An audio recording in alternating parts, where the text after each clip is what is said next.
하나님의 크고 놀라운 은혜가 함께 하시기를 간절히 기원합니다. 예, 본문이 다르다고 고민하지 마십시오. 한 절 그냥 더 읽은 겁니다. 예, 동그라미가 끝에 있어서 혹시 시험 드실까봐 한 절 더 읽었습니다. 제가 오늘 시 한 편을 읽어드리면서 말씀을 시작하려고 하는데 저작권료를 물지 않아도 되는 시 한 편을 제가 소개를 하겠습니다. 저희 아버님 시입니다.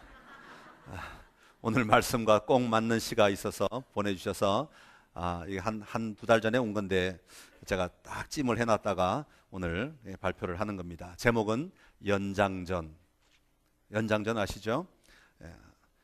81세 되신 저희 아버님이 쓰신 겁니다. 내용 중에 오해할 내용이 있다면 절대로 오해하지 마시고 잘 들으시기 바랍니다. 야구나 축구 경기에 정한 횟수나 시간까지 승부가 결정되지 아니하면 연장전을 하여 마지막 승부를 결정한다. 아주 옛날엔 환갑, 몇십 년 전까지도 칠순, 그런데 근래에 와서 수명이 길어지면서 80이 넘어야 인생의 연장전으로 보는 것 같다.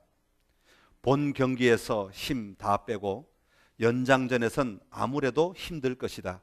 그러나 마지막까지 열심히 뛰어야 좋은 결과를 얻을 수 있을 것. 80 넘은 친구들, 면역력도 약해지고 건강에 적신호가 여기저기 나타나겠지만 그러나 어찌하겠는가? 이를 악물고서라도 열심히 뛰어야 하지 않겠는가? 우리에게는 이 연장전밖에 없다. 본선 게임은 옛 이야기이고 우리 앞에 당한 경주는 연장전뿐이다. 남은 세월 건강하게 살도록 병원 출입 잘하고 입맛 없어도 끼니 잘 챙겨 먹고 힘들어도 운동 열심히 하면서 연장전이 끝날 땐 승리의 개가를 부르도록 하자.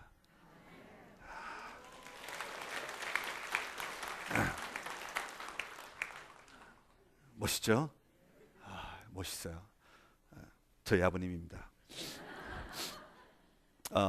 보면서 그렇다 생각이 들었어요. 제가 시를 보면서 그래, 우리가 직장 다니는 동안에는 전반전, 뭐 예를 들어서 열심히 청년 때는 전반전, 50대 직장 열심히 할 때는 또 후반전, 뭐 그렇게 생각하지만 직장도 은퇴하고 또 뒤에 물러나서 시간이 자꾸 지나면 우리는 아무것도 안 하는 것처럼 느끼지만 사실은 그게 아니라는 거예요. 여전히 우리는 달려가야 한다는 것이죠. 여러분 혹시 여러분의 인생의 게임은 이미 끝났다고 다 내려놓고 혹시 포기하며 살지나 않으십니까? 사실 우리의 인생은 하나님 앞에 가는 그 시간까지 절대로 끝난 것이 아닙니다. 솔직히 우리의 육신은 흙으로 지어졌어요. 그래서 이 육신은 흙으로 지어졌기 때문에 유효기간이 있어요. 어디까지는 자꾸 성장하고 자라지만 어느 시점이 다 되면 너나 할 것 없이 누구나가 다 약해지게 되어 있어요. 그게 몇 살인지 사람마다 다르지만 그러나 어느 시점만 되면 다 약해지게 되어 있어요. 우리 육체는, 우리의 밖으로 드러나는 것은 다 약해지게 되어 있어요. 왜? 흙으로 지어졌기 때문에 다시 흙으로 돌아가는 과정이기 때문에 그렇다는 거예요. 그런데 우리의 육신이 약해진다고, 우리의 외면이 연약해진다고, 우리의 내면까지 연약해져서는 안 된다고 하는 것이죠. 우리의 영은 하나님의 형상으로 지음을 받았어요. 우리의 껍데기는 흙으로 지음을 받았지만 우리의 내면, 우리의 영은 하나님의 형상으로 지음 받았기 때문에 하나님의 형상은 어느 시점까지는 가다가 쇠퇴해라 그런 것 없어요. 하나님의 형상은 끝까지 하나님을 완전히 닮을 때까지 계속해서 우리 안에서 자라나야 하는 거예요. 계속해서 우리 안에 커져야 하고 우리 안에서 그 영향력이 드러나야 하는 것이다 하는 것입니다. 그래서 완전할 때까지 끊임없이 우리는 그 하나님의 형상을 닮은 자로서 날마다 살아가는 삶을 살아야 되고 이것을 우리가 진정한 영적인 성장이라고 이야기를 할 수 있는 것입니다. 여러분, 예수님을 따랐던 사람들이 참 많이 있어요. 예수님이 가시는 곳마다 수많은 사람들이 몰려들었어요. 아마 요즘의 말로 치면 아이돌 저리 가라 할 정도로 많은 사람들이 예수님을 보고 싶어서 새벽부터 진치고 밥도 못 먹고 하루 종일 저녁까지 그 자리를 떠나지 않고 예수님과 함께 있었던 것을 봅니다. 그런데 예수님과 함께 있었던 그 사람들을 우리는 크게 두 부류로 나눕니다. 첫 번째 무리는 무리라고 부릅니다. 이 무리는 예수님의 말씀이 좋을 때는 열심히 따라다닙니다. 내가 무언가 필요할 때는 예수님께 매달립니다. 내가 정말로 고침을 받거나 아니면 어떤 상황 속에 긴급한 상황에 처했을 때는 눈물을 흘리며 예수님의 이름을 부릅니다. 그러나 그들은 자기의 요구가 채워지거나 어느 시점이 되면 다 집으로 돌아가 버리고 많은 사람들입니다. 다시 자기의 삶으로 돌아가서 자기의 삶의 현장에서 그냥 또 예전과 같이 그렇게 살아가는 사람들을 무리라고 이야기합니다. 또 한 부류는 제자들이 있습니다. 물론 12제자만 제자인 것은 결코 아닙니다. 12제자처럼 예수님을 만나고 그 예수님을 향하여서 자신의 삶을 드리고 그리고 자기의 일생을 다하여서 그 예수님을 닮아가는 삶을 살아가기 위해 자신을 치고 깨트리고 포기하고 내려놓고 부수어가며 예수님을 향하여 나아가는 사람들이 있습니다. 이런 사람들을 제자라고 하는데요, 이 제자들은 끊임없이 자기 내적인 변화를 가져와 자기가 더욱더 성숙한 그리스도인이 되도록 자라나는 일에 자기의 삶을 던지는 사람들, 이런 사람들을 가리켜서 제자라고 이야기를 합니다.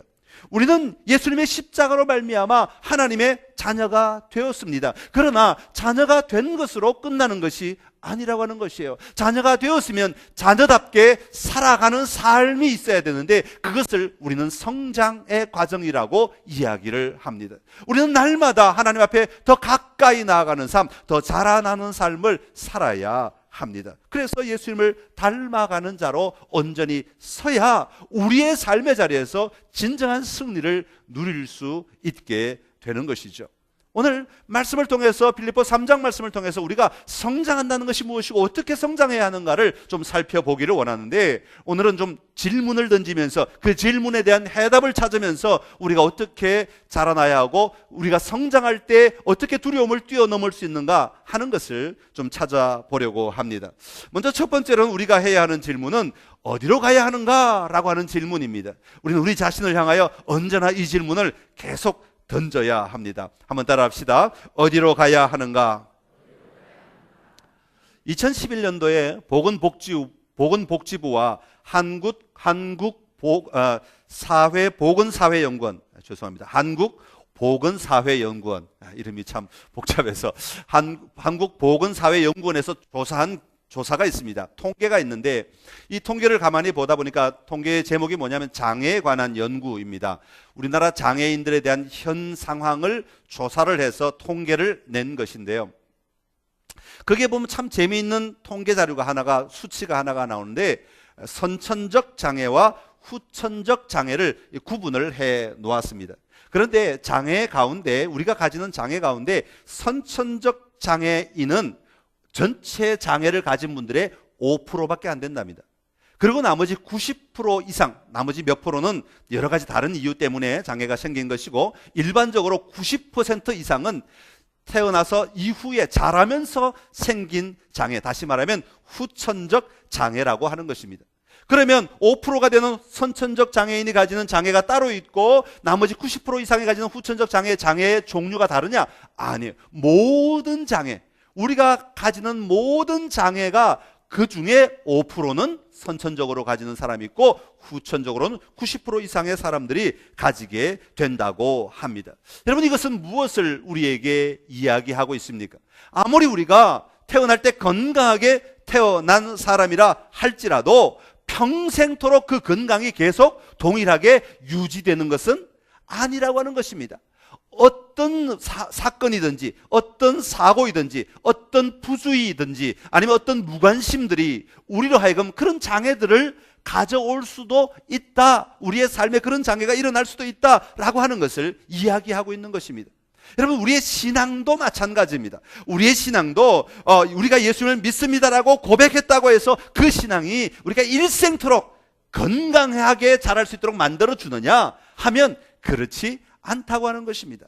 그 믿음으로 건강하게 자라는 사람도 물론 있지만, 그러나 참 많은 사람들은 단순히 그 믿음의 고백 하나만으로 일생을 건강한 믿음을 가질 수 있는 것이 아니라 끊임없이 그 믿음의 고백이 오늘 계속되는 고백이 될 수 있도록 그 믿음이 성장하도록 만들어 주어야 된다. 그 성장이 자라나도록 만들어 주어야 한다고 하는 것입니다. 내가 옛날에 세례 받았으니까, 내가 어릴 때부터 교회 나왔으니까, 우리 부모님도 예수님을 믿었으니까, 내 아내가 권사니까, 이런 것들이 우리의 신앙을 보장해 주는 것이 결코 아니라고 하는 것입니다. 사도행전 8장에 보면 빌립이 한 번은 사마리아 지역에 전도를 가게 됩니다. 그런데 그곳에 갔더니 마술사 시몬이라는 사람이 있었습니다. 마술사는 어떤 사람입니까? 남의 눈속임을 해서 돈을 벌어 사는 사람입니다. 그러니까 이 마술사 시몬이 많은 재주를 가지고 돈을 아마 꽤 많이 벌었던 것 같습니다. 그런데 하루는 이 빌립의 설교를 듣게 되는데 얼마나 마음에 감동이 되는지요. 그래서 빌립이 하나님 나라와 예수 그리스도에게 관하여 전하는 그 말씀을 그대로 받아들이고 예수님을 믿기로 결단을 합니다. 그리고 세례를 받았습니다. 그런데 그 다음에 이제 빌립이 그 세례를 받아서 얼마나 기뻤겠어요. 그러니까 이 시몬이 세례를 받아서 너무 기뻐서 빌립을 졸졸졸 따라다니게 되죠. 빌립이 가는 곳마다 따라다니면서 그 말씀을 듣습니다. 그런데 어느 날 베드로와 요한이 이 사마리아 지역을 찾아오게 됩니다. 사람들이 많이 모였습니다. 그 자리에서 설교를 하고 그들에게 안수하며 기도를 하는데 베드로 요한이 안수하며 기도할 때 놀라운 일이 일어났습니다. 무슨 일이 일어났는가 하니까 성령이 임하기 시작하는 거예요. 사람들에게 성령이 임하기 시작하니까 놀라운 일들이 막 일어납니다. 그 옆에서 빌립을 졸졸 따라다니는 마술사 시몬이 갑자기 그 장면을 보고는 눈이 휘둥그레졌습니다. 이야, 대단한 일이 일어났다. 이야, 이전에 보지 못한 놀라운 일이 일어났구나. 어떻게 하면 사람이 안수만 했는데 이런 놀라운 일들이 일어날 수 있을까? 아마 굉장히 신기했던 것 같아요. 그러니까 뭐라고 그런지 아세요? 내가 돈을 줄 테니까 그 능력을 나에게 파십시오.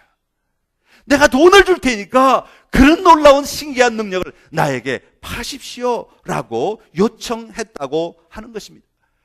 여러분, 마술사 시몬은 예수님을 믿었습니다. 세례를 받았습니다. 그러나 세례는 받기는 받았지만 여전히 그의 마음의 중심에는 자기가 중심이었어요. 어떻게 하면 안수할 때 성령이 임하는 그 권능을 돈으로 사가지고 자기가 마술할 때 그런 재능을 보여줄까? 아마 그렇게 생각하지 않았겠습니까? 자기가 자기 직업을 감당하는데 어떻게 도움이 되게 할까? 아마 연구하지 않았을까요? 예수를 믿기는 믿었지만 여전히 신앙이 자라지 않음으로 말미암아 신앙의 아름다운 모습이 자신의 욕망을 드러내는 것으로 사용하고자 했던 그런 안타까운 모습을 보게 됩니다. 오늘 사도 바울은 본문을 통해서 바로 그 점을 이야기하고 있어요. 오늘 본문을 크게 세 부분으로 나누었는데 앞부분부터 이야기하지 않고 좀 순서를 바꾸어서 뒷부분부터 이야기를 좀 나누려고 합니다. 12절부터 16절까지의 말씀 속에 몇 가지 중요한 단어들이 나옵니다. 12절에 보면 오직 내가 그리스도 예수께 잡힌 바 된 그것을 잡으려고 달려가노라 그렇게 말합니다. 여러분, 사도 바울이 잡힌 바 된 그것이라고 했는데 잡힌 바 된 그것은 과연 무엇이겠습니까? 그것은 예수 그리스도께서 바울을 구원할 자로 선택하셔서 멸망의 자리에서 생명의 자리로 옮겨놓은 구원을 받은 것, 그것을 이야기합니다. 다시 말하면 바울이 쫓아가고 있는 것, 바울이 쫓아가는 목표, 바울이 표대를 정하고 나아가는 것은 그 구원의 완성이라고 하는 것이죠. 구원의 완성을 향하여 사도 바울은 오늘도 열심히 달려가고 있다, 그렇게 표현하고 있는 것이죠. 그런데 단순히 구원의 완성만을 가지고 이야기하겠습니까? 사도 바울은 더 나아가 오늘 이방인의 사도로 부름받았는데 그 사도의 역할을 잘 감당함으로 말미암아 마침내 하나님 앞에 서는 그날, 내가 사명을 다하였노라고 고백하는 그것을 향하여 오늘 사도 바울은 또한 동시에 달려가고 있다고 하는 것을 이야기하고 있습니다. 13절에 보면 사도 바울은 말하기를 아직 내가 잡은 줄로 여기지 아니한다, 그렇게 말하고 있습니다.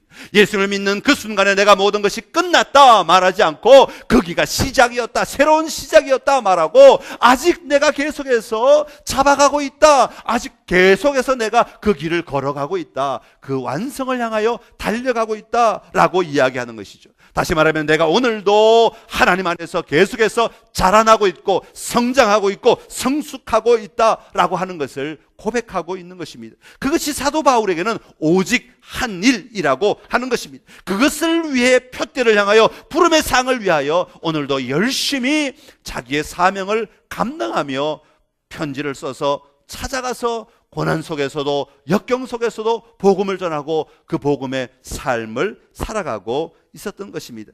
사랑하는 성도 여러분, 우리는 언젠가 반드시 우리를 지으신 하나님 앞에 서야 합니다. 그때까지 우리는 끊임없이 성장하는 삶을 사는 자들이 되어야 합니다. 우리가 실수했다고, 우리가 실패했다고 포기하거나 낙심할 이유가 하나도 없습니다. 실수하거나 실패한 것은 과거의 일입니다. 그것을 인정하는 것이 중요해요. 내가 잘못 생각해서 실수했습니다. 인정하고 회개하고 다시 전진하는 삶이 우리에게 계속 일어나야 합니다. 그래야 진정한 성장을 이룰 수가 있게 되기 때문입니다. 우리가 하나님을 믿는다고 모든 두려움의 일들이 다 떠나가는 것이 아닙니다. 신명기 30장 19절에 보니까 너희 앞에 생명과 사망과 복과 저주를 두었다, 그렇게 말합니다. 그러면서 말하기를 생명을 취해야 한다고 말합니다. 우리는 우리 앞에 모든 것이 다 놓여져 있습니다. 생명만 놓여진 것이 아닙니다. 복만 놓여진 것이 아닙니다. 사망도 놓여져 있고 저주도 놓여져 있습니다. 우리는 끊임없이 우리의 걸음을 옮겨가며 계속해서 무엇을 취하느냐, 이스라엘 백성들이 광야의 길을 가면서 무엇을 선택하느냐에 따라서 그 다음 걸음들이 달라지게 된다고 하는 것입니다. 끊임없이 생명을 취하는, 이 생명을 취하는 작업들이 바로 우리가 믿음 안에서 성장하는 삶의 모습이라고 말씀하고 있습니다. 여러분은 지금 달려가고 있는 표대는 과연 무엇입니까? 이 땅에서 이루어야 될 어떤 것을 향하여 나아가고 있는 것으로 머물고 계십니까? 바라기는 주님을 향하여 여러분의 표대를 분명하게 정하고 주님 앞에 서는 그날을 바라보며 그날을 기대하며 그날을 향하여 오늘도 열심히 성장하며 나아가는, 성숙하며 나아가는 여러분의 삶이 되시기를 간절히 기원합니다. 오늘 우리 몸만이 성장하는 것이 아니라 우리의 영이, 우리의 영적인 삶이, 드러나는 삶이 성장하고 성숙하게 될 때 우리는 오늘 우리에게 다가오는 두려움들을 뛰어넘는 힘이 바로 거기에서 나오게 될 줄로 믿습니다. 오늘의 작은 두려움들, 오늘의 작은 염려들, 오늘의 작은 근심들 우리가 딛고 나아가야 할 것임을 기억하고 담대하게 승리하는 여러분들이 되시기를 간절히 기원합니다. 자, 그러면 성장을 위해서 우리는 무엇을 뛰어넘어야 하는가 하는 것입니다. 한번 따라합시다. 무엇을 뛰어넘어야 하는가? 팬인가 제자인가라고 하는 책을 쓴 카일 아이들만이라고 하는 사람이 최근에 또 다른 책을 하나를 썼는데 그게 뭐냐면 거짓 신들의 전쟁이라고 하는 책을 썼습니다. 여기서 보면 그는 말하기를 우리의 마음은 전쟁터라고 하는 것입니다. 무슨 전쟁터인가 하고 보니까 우리의 마음은 온갖 신들이 서로 싸우는, 여러분 신들이 싸우는 이유는 뭐겠어요? 가장 높은 신이 누가 왕좌를 차지하는가? 그거 아니겠어요? 우리의 마음에 왕좌를 차지하기 위해 수많은 신들이 지금도 계속해서 싸움을 걸어오고 있고 그 싸움을 싸우고 있다고 표현하고 있습니다. 사실 구약 성경에 보면 하나님이 가장 싫어하신 것이 뭐냐면 우상 숭배하는 것이었어요. 나 외에 다른 신을 섬기지 말라 하는 것이었어요. 그래서 하나님의 사람들이 가는 곳마다 이 우상과 어떻게 싸워서 이겼느냐 하는 것을 계속해서 우리에게 소개하고 있습니다. 다시 말하면 우상과의 싸움의 열매가 하나님께 나아가도록 만드는 힘이었다라고 한 만큼 우상과의 전쟁을 많이 소개하고 있습니다. 그런데 오늘날 사실 우리는 밖으로는 우상에 대해서 별로 쳐다볼 시간이 없습니다. 별로 생각하지 않습니다. 그런데 우리 내면에는 우리가 알게 모르게 우리도 모르는 사이에 수많은 우상들이 우리 안에 가득하게 되는 것을 봅니다. 현대 문명이 발달하면 발달할수록 우상과 같은 것들은 없어질 것 같지만 아니요, 오히려 더 많은 우상들이, 더 새로운 우상들이 우리를 다스리고 지배하고 있는 것을 보게 됩니다. 그 중에 몇 가지 우상을 오늘 좀 소개하려고 하는데 여러분이 읽으시는 두려움 이기는 믿음이라는 책에 보면 나오는 내용들 가운데 하나입니다. 그 중에 하나가 뭐냐면 바로 성공이라는 신입니다. 성공이라는 우상이 우리의 마음을 지배하는 동안에는 우리는 언제나 두려움 안에 갇혀서 살아갈 수밖에 없다고 하는 것입니다. 왜? 오늘 내가 살아가는 이 삶의 자리가 성공이라는 잣대로만 바라볼 때는 언제나 못 미치는 거예요. 언제나 두렵습니다. 언제나 염려가 됩니다. 언제나 근심이 됩니다. 실패하면 어떡하나 하는 두려움이 가득 찹니다. 내가 더 나아가지 못하면 어떡하나 하는 두려움이 있습니다. 더 많은 것들을 내가 얻고 누리지 못하면 어떡하나 하는 두려움이 있다는 거예요. 그런데 우리가 분명히 기억해야 할 것이 있습니다. 사람은 누구나가 다 실패한다고 하는 사실입니다. 누구나가 다 완벽한 사람은 이 땅에 아무도 없다고 하는 것입니다.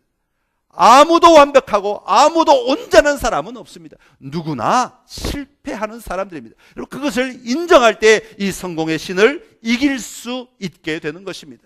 여러분 자신이 완벽주의자가 되면 여러분 얼마나 힘든지 몰라요. 얼마나 어려운지 몰라요.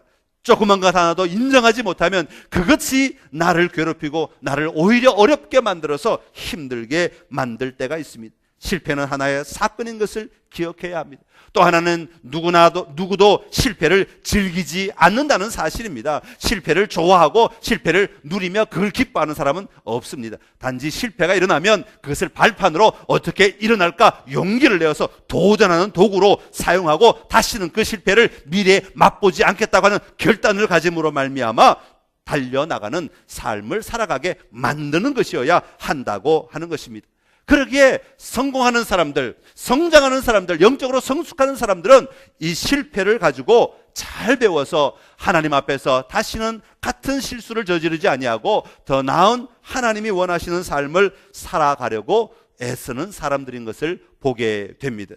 성공의 신에게 붙들려 실패를 두려워함으로 멈추어서는 일이 우리에게는 있어서는 안 됩니다. 오히려 그것을 뛰어넘어 담대하게 나아가 하나님이 주시는 힘과 능력으로 새로움을 향하여 달려가는 그런 여러분의 삶이 되시기를 간절히 기원합니다. 그리고 성공의 신이 우리 안에 있다면 또 하나 우리를 괴롭히는 신이 있는데 그것은 뭐냐면 바로 돈의 신이라고 하는 것입니다. 여러분 돈이라고 하는 성경에 나오는 단어는 만몬이라고 하는 단어인데 이 단어 자체가 돈의 신이라고 하는 그런 뜻이 담겨져 있습니다. 돈의 신이 우리를 지배하는 동안에는 우리는 돈에 대하여 두려움을 가질 수밖에 없습니다. 아우 돈이 모자라면 어떡하나, 돈이 없으면 어떡하나, 돈이 또 많으면 어떡하나, 하여튼 돈만 들어가면 그냥 온갖 걱정거리가 그냥 산더미처럼 늘어나는 것을 보게 됩니다. 그래서 이 돈은요 아주 큰 힘을 발휘하는 신이어서 이 돈과 하나님을 절대로 동시에 섬길 수 없다고 우리 주님은 분명하게 말씀하고 계십니다. 누가복음 16장 13절의 말씀인데 우리 같이 함께 읽겠습니다. 시작. 집 하인이 두 주인을 섬길 수 없나니 혹 이를 미워하고 저를 사랑하거나 혹 이를 중히 여기고 저를 경히 여길 것임이니라. 너희는 하나님과 재물을 겸하여 섬길 수 없느니라. 아멘. 자, 하나님과 재물을 겸하여 섬길 수 없다 그러면 좀 봐주세요. 그리고 우리가 이야기할 수 있지만 이 재물이라는 말이 다른 말로 바꾸면 뭐라고요? 돈의 신인 거예요. 돈의 신. 그러니까 하나님, 여호와 하나님과 돈의 신을 두 개를 같이 섬긴다. 이건 말이 안 되는 것이죠. 하나님과 다른 신을 같이 섬기는 것은 하나님은 허용하지 않으신다고 하는 것입니다. 어떤 사람은 말합니다. 내가 하나님도 잘 믿고 돈도 잘 다스리며 살겠습니다. 그러나 실제로 우리의 삶에서는 이 두 개를 함께 하기가 쉽지 않다고 하는 것이죠. 하나님은 이 돈을 다스리는 분이십니다. 다시 말하면 하나님과 돈은 서로 경쟁 상대가 아니라 돈을 만들고 지배하고 통제하고 또 움직이게 하시는 분이 바로 여호와 하나님이시라는 사실을 우리가 먼저 인정할 때에 이 돈의 신에 매여서 두려움을 당하지 않게 된다고 하는 것입니다. 그래서 사도 바울은 뭐라고 말하는가 하니까 돈을 사랑하지 말아라 그렇게 말합니다. 돈을 사랑하지 말라는 말은 더러운 돈 호주머니에도 안 넣고 만지지도 않고 그런 얘기가 아니에요. 돈을 쓰지 말아라 그런 얘기 아닙니다. 돈을 벌지 말라 그런 얘기가 아닙니다. 돈을 사랑하지 말라는 말은 여호와 하나님을 사랑하듯이 돈을 사랑하는 그 사랑의 자리에 두지 말아라 라고 하는 그런 의미입니다. 다시 말하면 여호와 하나님과 돈과 같은 동격으로 두지 말아라 라고 하는 것입니다. 그래서 하나님이 이 돈을 다스리시고 통제하실 수 있고 움직일 수 있는 분이라는 사실을 인정하고 하나님의 권세 아래에 이 돈을 두는 법을 배워야 한다라고 하는 것이죠. 그래서 그 방법 가운데 하나를 성경이 가르쳐주고 있는데 그것이 뭐냐면 11조입니다.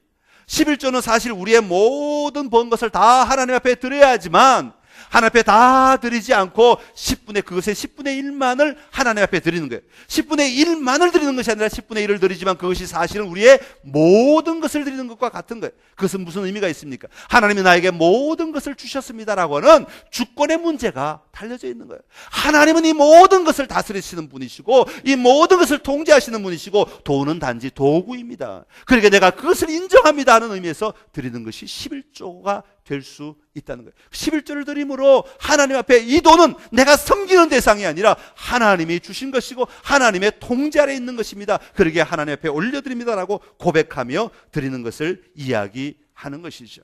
여러분, 돈의 신에 묶이지 않기를 간절히 기원합니다. 그리고 또 하나 우리가 가진 두려움은 사람에 대한 두려움입니다. 사람에 대한 두려움 참 많으시죠? 아마 우리가 가진 두려움 가운데 가장 큰 두려움이 아닐까 그런 생각을 해봅니다. 그래서 너무 큰 두려움이다 보니까요, 잠언서에 보면 이런 말씀이 있어요. 잠언 29장 25절에 우리 같이 읽을까요? 시작. 사람을 두려워하면 올무에 걸리게 되거니와 여호와를 의지하는 자는 안전하리라. 아멘. 사람을 두려워하면 우리가 알게 모르게 올무에 걸린다는 거예요. 여러분, 사람을 두려워한다는 건 뭐예요? 괜히 눈치 자꾸 보게 되잖아요. 두려워하면 눈치 보게 돼. 눈치 보면 뭔가 자꾸 제약 조건들이 막 일어나기 시작하죠. 올무에 걸리기 시작하는 거예요. 사람을 두려워하기 시작하면, 사람은 두려워하는 대상이 아니라 함께 서로 사랑하며 협력하며 도와가며 살아가야 하는 사람들이에요. 하나님과 사람을 동일시할 수 없다는 것이죠. 사람을 신으로 여기며 그 사람을 두려워하며 살아갈 수는 없다는 것이에요. 그런데 요즘 사회가요, 사람을 두려워하도록 얼마나 만드는지 몰라요. 인터넷이 발달하면서 사람들이 어떤 숨겨진 정보를 찾는데 아주 빨라졌습니다. 그래서 요즘에 인터넷에 많이 나오는 단어 가운데 하나가 신상털기라고 하는 말이 있어요. 그냥 우리가 이렇게 만나면 서로 잘 모르잖아요. 저 사람이 과거에 뭐 했는지, 어떤 일을 했는지 아무도 몰라요. 그런데요, 이 인터넷을 잘하는 사람들은 인터넷을 뒤지기 시작하면요, 하루 이틀 3일 정도면요, 온 집안, 온 가문의 일들을 다 드러내요. 그래가지고 그것을 인터넷에 다 퍼뜨려버려요. 그런데 그것이 하나 퍼지기 시작하면 한 사람의 인생이 망가지는 것이 아니라 한 가정에 파괴되기 시작하고 한 가정이 무너지기 시작하는 거예요. 야, 그쯤 되면 그 사람은요, 그 해당된 사람은 밖에 나와서 얼굴 들고 못 다녀요. 사람이 두려워서 살아갈 수가 없을 지경이 되어버리죠. 사람에 대한 두려움을 엄청나게 가지도록 만드는 시대가 바로 오늘날의 시대라고 하는 것이에요. 다시 말하면 사람이 신이 되어버린 그런 시대가 되어가고 있다고 하는 것입니다. 우리가 그것을 이길 수 있는 방법은 여호와 하나님을 하나님으로 인정하고 그 하나님을 잘 의지하고 신뢰하는 삶을 살아야 된다고 잠언은 우리에게 이야기하고 있는 것입니다. 하나님을 의지한다는 말은 사람을 의지하지 않겠다고 하는 고백도 함께 담겨져 있는 거예요. 사람은 연약한 존재들입니다. 그러게 서로 의지하고 협력하고 세워가는 것입니다. 여러분의 남편을 의지해서는 안 됩니다. 여러분, 의지해라. 나를 믿어. 오빠 믿어. 믿을 존재 아무도 없다 그러잖아요. 오빠 믿어가 아니라 서로 도와가는 거예요. 서로. 왜? 남편도 연약함이 있어요. 남편도 장점이 있지만 약점이 있잖아요. 아내도 장점이 있지만 아내도 약점이 있잖아요. 여러분, 자녀를 섬기면 안 되잖아요. 자녀는 도와주고 사랑해야 돼. 부모만 너무 섬기면 세상에 그거 갖고는 되지 않아요. 사랑해야 될 존재. 우리는 서로 도와가며 협력하며 함께 세워가야 할 존재이지 한 사람을 하나님처럼 받들며 살아가서는 안 되는 시대라고 하는 것이죠. 오늘 사도 바울이 뭐라고 고백하는가 하니까 4절, 5절, 6절에서 보면 자기는 베냐민 집하고 히브리인 중에 히브리인이고 바리새인이고 율법을 잘 지키는 자다 그렇게 얘기합니다. 그런데 이 모든 것을 내가 예수님을 믿고 난 뒤로 예수 그리스도를 만나고 난 뒤로는 배설물처럼 다 버려버렸다는 거예요. 무슨 얘기입니까? 여러분, 바리새인 되는 거 이거 가문에 내려오는 겁니다. 되고 싶다고 되는 거 아니에요. 히브리인 되고 싶다고 되는 게 아니에요. 가문적으로 내려오는 거예요. 그러니까 얼마든지 그것을 자랑하고 얼마든지 그것을 위세하로 삼고 그것을 신처럼 모시고 이건 내가 히브리인인데 네가 감히 나를 건드려? 내가 바리새인인데 네가 나를 감히 책망해? 얼마든지 할 수 있단 말입니다. 그러나 사도 바울은 그런 것에 매이지 않겠다고 하는 고백을 하고 있는 겁니다. 그런 것이 나를 다스리는 것이 아니라, 그런 것이 나를 지배하는 것이 아니라, 나는 오직 예수 그리스도만 바라보고 나아간다. 예수 그리스도로 말미암아 이 모든 것들은 다 배설물처럼 여기고 나에게 더 이상 나를 지배하는 것이 되지 못하게 하겠다라고 선포하고 있는 것입니다. 사랑하는 성도 여러분, 오늘 여러분 지배하고 있는 것은 과연 무엇입니까? 무엇이 여러분을 두렵게 만듭니까? 무엇이 여러분의 하나님처럼 여러분에게 다가와서 여러분을 움직이고 여러분을 조정하고 여러분을 꼼짝 못하게 만들고 있습니까? 바라기는 여호와 하나님을 여러분의 진정한 하나님으로 바로 고백할 수 있는 은혜가 있기를 간절히 기원합니다. 하나님과 다른 신을 함께 섬기는 자가 아니라 만유의 주가 되시는 여호와 하나님만을 의지하고 신뢰함으로 세상에 있는 많은 것들을 하나님이 아니라 우리가 함께 다스리며 함께 만들어가야 하는 것임을 기억하고 잘 세워나갈 수 있는 은혜가 여러분들에게 있기를 간절히 바랍니다. 그럴 때 우리가 그것들로 말미암은 두려움을 이기고 우리의 믿음이, 우리의 삶이 하나님 보시기에 아름다운 것으로 세워질 수 있게 되는 것입니다. 자, 그러면 마지막으로 어떻게 이런 것들을 뛰어넘을 수 있겠는가 하는 것입니다. 한번 따라합시다. 어떻게 뛰어넘어야 하는가? 우리가 성장하기 위해서는 이런 모든 것을 뛰어넘어야 하는데 어떤 방법으로 그 방법을 사용해야 하겠는가? 오늘 본문에서 그 해답을 우리에게 몇 가지 말씀해 주고 있습니다. 아마 여러분 연필 있으신 분은 동그라미를 치셔도 좋을 것 같아요. 1절에 이렇게 말합니다. 주 안에서 기뻐하라. 한번 따라합시다. 주 안에서 기뻐하라. 예, 주 안에서 기뻐하라는 말은 내 내면의 태도를 이야기합니다. 내 내면의 가치를 가지는 것입니다. 주님 안에서 기뻐하라는 것은 우리의 환경을 초월한 기쁨을 가지라고 하는 것입니다. 다시 다른 말로 바꾸면 우리가 기쁨을 가지는, 우리가 기쁨을 누리는 가치 기준이 내가 아니라 주님이 되도록 하라라고 하는 것을 우리에게 이야기합니다. 여러분, 우리가 예수님을 알기 전까지는 내가 기준이었죠. 내가 가지면 기뻤고, 내가 누리면 기뻤고, 내가 즐길 수 있으면 기뻤습니다. 그러나 이제부터는 그런 기쁨을 가지고는 우리는 언제나 두려움 가운데 빠질 수밖에 없으니까 내가 중심인 기쁨을 찾지 말고 주님이 기뻐하시는 것을 바라보며 살아가라. 주 안에서 기뻐하라 라고 하는 것을 이야기하는 것입니다. 주 안에서 기뻐하라는 말은 참된 기쁨은 주 안에서 가지는 기쁨이다 라고 하는 것을 우리에게 이야기하고 있습니다. 오늘 이 시간 그 기쁨이 여러분에게 임하시기를 간절히 기원합니다. 그것은 경험해야 비로소 눈이 확 열려지게 되는 거예요. 주 안에서의 기쁨을 오늘도 여러분 마음껏 누리시기를 바랍니다. 그리고 2절에는 두 번째 뭐라고 얘기하고 있는 거니까 주 안에서 기뻐하라 라고 하는 것을 말하고 난 다음에 2절에서는 삼가고 삼가고 삼가라 그렇게 말합니다. 두 번째 우리가 해야 할 태도는, 방법은 삼가하는 것입니다. 이것은 우리의 행동의 기준이라고 말할 수 있죠. 우리가 수많은 일들을 행하는데 우리가 해야 할 일과 하지 말아야 될 일 가지치기를 잘 해야 한다고 하는 것입니다. 삼감으로 말미암아 하지 않아야 할 것들을 안 함으로 우리가 성장하는 삶을 살아갈 수 있다고 이야기하고 있습니다. 그리고 세 번째로는 3절에 말하고 있는데요. 3절에서 오늘 단어는 사용하지 않습니다만은 이런 표현이죠. 적극적으로 드러내야 한다라고 하는 표현을 사용하고 있는데 세 가지를 드러내야 한다고 말합니다. 첫 번째는 하나님의 성령으로 봉사하라 그렇게 말합니다. 하나님의 성령으로 봉사하라는 말은 교회 와서 열심히 일해라, 수고해라 그런 얘기가 아니라 봉사한다는 말의 다른 의미는 예배한다는 말이 있습니다. 의미가 있습니다. 그러니까 다시 말하면 하나님의 성령으로 봉사하라 이 말은 하나님의 성령으로 예배하라 이 말입니다. 하나님의 영으로 예배하라 이 말입니다. 우리의 모든 삶의 자리에서 하나님의 영으로 내 생각, 내 기준, 내 판단이 아니라 하나님의 영으로 모든 삶의 자리 하나님을 인정하고 하나님을 고백하고 하나님을 바라보며 그 하나님을 높이는 삶을 살아가라 라고 하는 것입니다. 예배는 교회에 와서만 드리는 게 예배가 아니에요. 우리의 삶의 모든 자리가 예배예요. 그 모든 삶의 자리를 살아갈 때에 내 안에 하나님의 영으로 살아가라 그 말입니다. 하나님의 영으로 살아갈 때 우리는 이게 적극적으로 행하는 모습이잖아요. 해도 되고 안 해도 돼요. 어떤 사람은 일주일 내내 하나님의 이름 한자도 안 부르고 살아갈 수 있어요. 그러나 적극적으로 하라는 것은 뭐예요?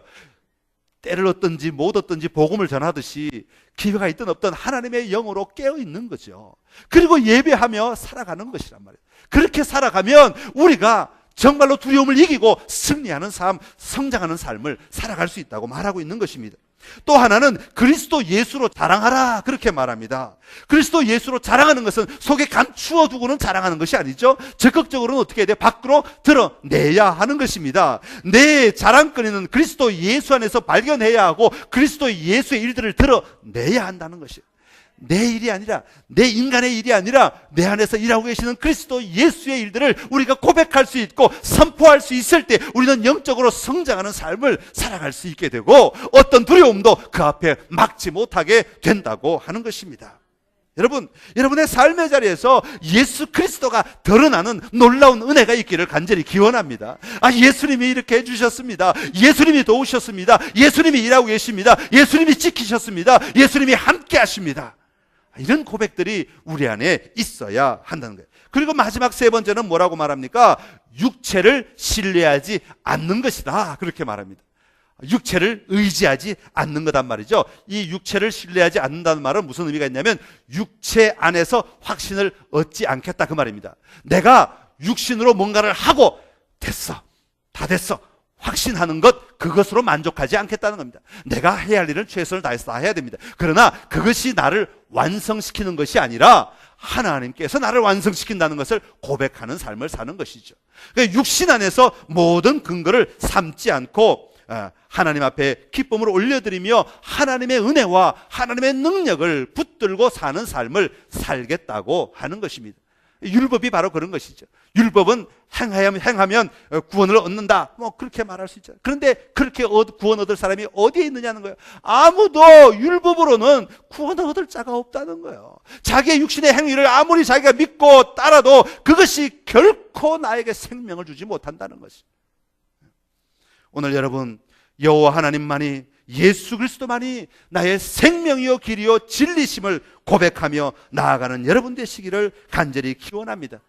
모든 것을 한마디로 요약하면 여호와 하나님을 나의 아버지로 인정하고 살아가라. 두려워해야 될 대상, 그저 도망가고 숨어 있어야 될 대상이 아니라 여호와 하나님은 너무 좋으신 나의 아버지셨어요. 언제나 그분 앞에서 교제하고 그분과 함께 살아가고 그분 앞에 기쁨을 누리고 그분 안에서 즐거움을 찾고 소망을 가지고 살아갈 때에 우리 앞에 다가오는 수많은 두려운 것들을 넉넉히 뛰어넘어 성장하는 삶을 살아가게 될 줄로 믿습니다. 이런 아름다운 성장이, 이런 놀라운 성장이 우리 사랑하는 선창의 모든 가족들의 삶 가운데 충만하게 임하시기를 간절히 기원합니다. 기도하겠습니다.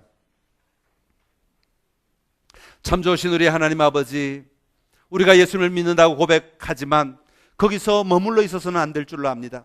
우리가 끊임없이 성화의 삶을 살아가야 하고 우리의 삶을 다듬으며 우리의 삶을 정돈하며 하나님이 기뻐하시는 모습으로 자라나야 할 줄로 믿습니다.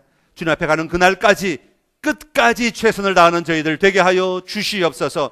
아버지는 육체가 약하다고 믿음까지 멈추어 있지 않게 하여 주시옵시고 믿음의 삶을 끝까지 감당하여 하나님 보시기에 아름다운 모습으로 주님 앞에 설 수 있는 저희들이 다 되게 하여 주시옵소서. 날마다 여호와 하나님 바라보고 한 걸음씩 걸어갈 때 우리의 믿음이 자라게 하시고 우리의 믿음이 자란 만큼 우리의 삶의 환경도 변화되게 하시고 우리의 삶이 변화될 때마다 그 속에 역사하시는 여호와 하나님의 더 크고 놀라우신 일들을 보며 기뻐하게 하여 주시옵소서. 예수님의 이름으로 기도드리옵나이다. 아멘.